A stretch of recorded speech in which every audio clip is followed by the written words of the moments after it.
সিদ্ধাৰ্থ শৰ্মা আৰু জুবিন গাৰ্গৰ ভাতৃ সন্দীপন গাৰ্গ লগতে জুবিন গাৰ্গৰ দুজন দেহৰক্ষীয়ে তেওঁলোকক নি থকা অৱস্থাত এৰে ৰাজপথত প্ৰতিবাদ কৰিছে জুবিন অনুৰাগীসকলে স্থানীয় ৰাইজে তেওঁলোকক বাক্সা কাৰাগাৰত থাকিবলৈ নিদিয়ে বাক্সা কাৰাগাৰত থকাত বাক্সাবাসী ৰাইজৰ আপত্তি আছে তেওঁলোকৰ মতে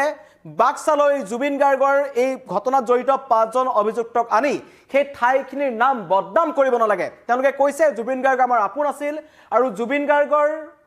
ৰহস্যজনক মৃত্যুৰ লগত জড়িত 5জন অভিযুক্ত বাক্সাত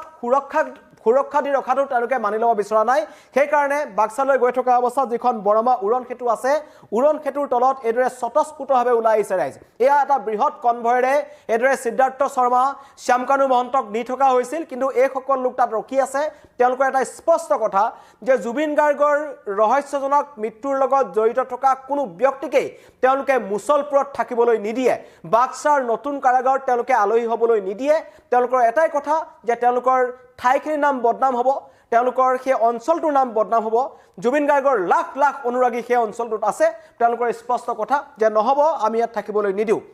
বাক্সাত অভিযুক্তৰ গাড়ী প্ৰৱেশ কৰাৰ লগে লগে ৰাইজে এদৰে উত্তাল প্ৰতিবাদ সাব্যস্ত কৰিছে আটাইকেইজনকে কঠোৰ শাস্তি বিহাৰ দাবী কৰিছে